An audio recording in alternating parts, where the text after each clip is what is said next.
And I want to bring in our panel, MSNBC's investigative correspondent Mark Santia, White House correspondent Von Hilliard, and retired NYPD officer Jillian Snyder.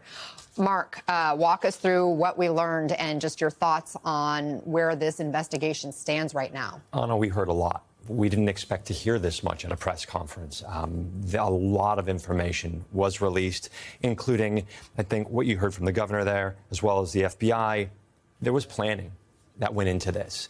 They kind of detailed what happened not only on campus, the shooting of Charlie Kirk, but what happened before, the hours, the days before, information that a family member recognized him, reached out and cooperated with investigators, that investigators interviewed a family member of Robinson who said Robinson had become more political in recent years. The family member referenced a recent incident in which Robinson came to dinner. This was prior to the day of the shooting, prior to September 10th. And they said that in the conversation with another family member, Robinson mentioned Charlie Kirk was coming to campus. They talked about why they didn't like him. They said he talked about why he didn't like him and viewpoints he had. The other family member also stated that he was full of hate, spreading hate. Family member also confirmed the vehicle. Investigators were also able to match all of that up. A lot of information came out today on it. No doubt about it. And as we were listening, Jillian, I mean, we were scrambling to try to fast and furiously write down all the information from the dinner conversation with family members talking about Kirk in the days before the shooting, Discord messages we learned between the suspect and a roommate referencing a rifle that had been dropped and engraved bullets, which we now know were among the evidence retrieved from the scene. How do you see this evidence?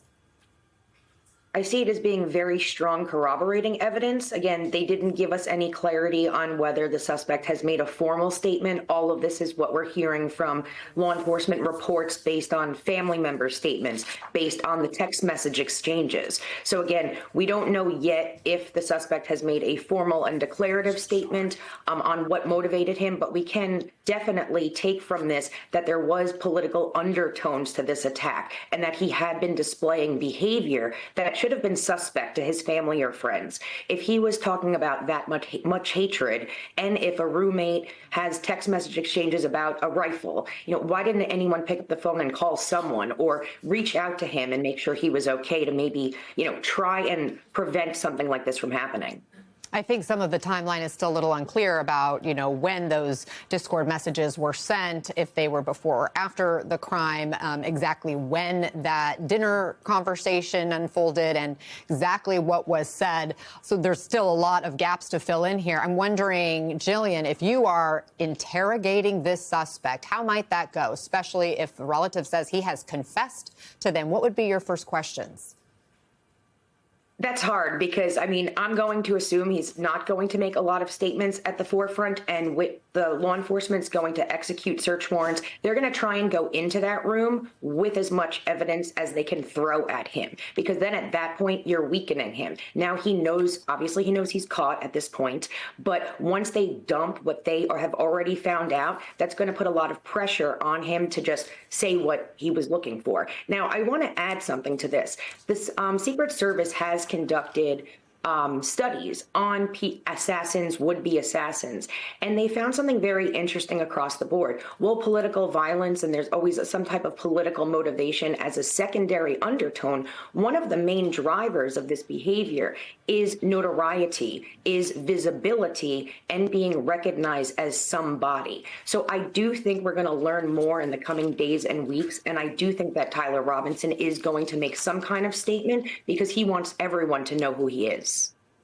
Aaron Gilchrist is standing by with us, was listening into that press conference in Utah, and our Brandy Zadrozny is also joining us as well. Aaron, we heard from the FBI Director Kash Patel, who we know arrived on scene there in Utah last night. He was part of this press conference.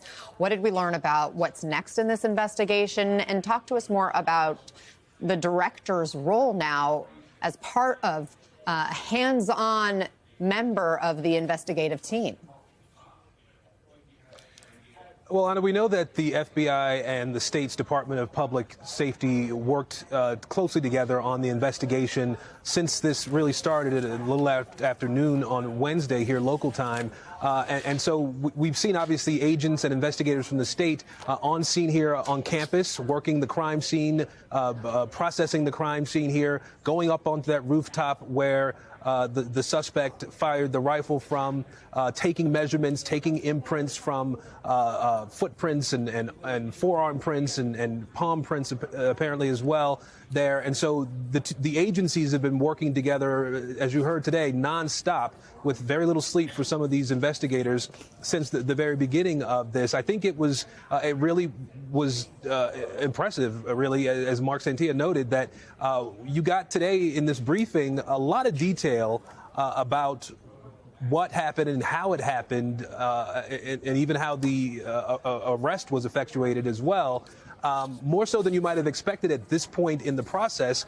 Effectively, you heard the leaders here lay out what will be the case that they make in front of a jury potentially once this goes to trial. The governor did sort of try to educate us on how the process works here in Utah.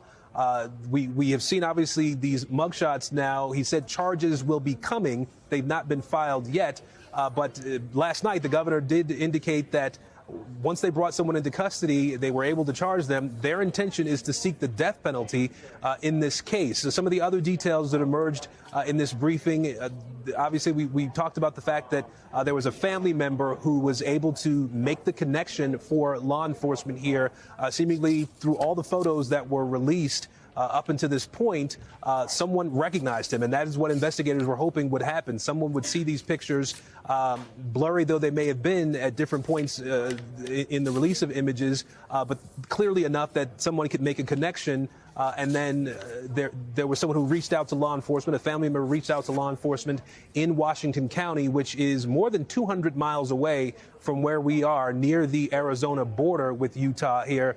And that's when the arrest process began. Around 10 o'clock last night local time is when Tyler Robinson was taken into custody here. I think it was also noteworthy that we heard more about the rifle. We talk about motive in a case like this, and obviously the governor said that in conversations that Robinson had with other people, he talked about why he did not like Charlie Kirk, and on the rifle, on a casing, on a bullet casing from the rifle that was used here, they found an inscription that read, "Hey, fascist, catch." So that gives you some indication about where law enforcement is going in terms of developing a motivation for this attack on Charlie Kirk here at Utah Valley University. Anna. Brandy Zadrozny, you are looking into more on what could potentially be the meaning in some of what they've described on these bullet casings. What are you learning? Well, we're learning that Tyler Robinson speaks in internet speak. And so it's hard to say when someone's speaking in internet speak whether they're being truly that's what they mean, or whether they're trolling, or whether they're sort of pretending to be something else. So all this with a grain of salt. But the bullet casings, one of the engravings was notices bulges, what's this? Again, that's an internet joke. It's a meme. It's about, gay, trans people. So that is probably what the Wall Street Journal reporting, saying that they had pro-trans messaging, was probably about.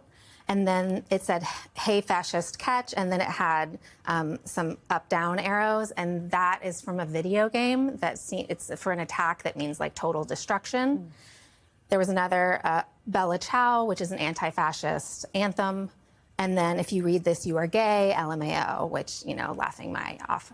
So again, it's hard to say what it means so far. They said, come to your own conclusions, and I think you kind of can. But for the moment, we just have to be very, very careful. So all that we know, again, Robinson, we haven't found any of his internet profiles. He was on Discord, which again, he's 20-something years old. This is a child of the internet. He's on the internet. He's clearly of the internet, but where he existed on the internet, we just don't know yet.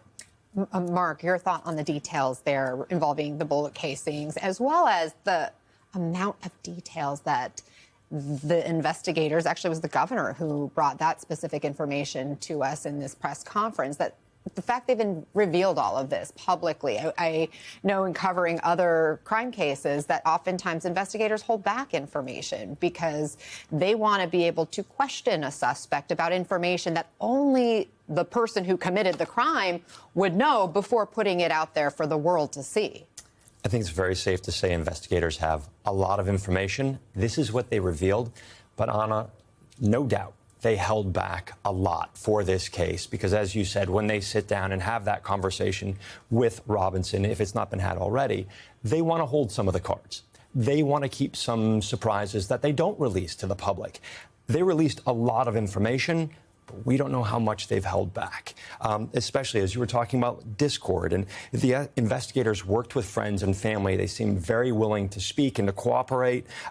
They saw that several messages were shared there about a drop point, retrieving a rifle from a drop point, leaving the rifle in a bush, wrapping it in a towel.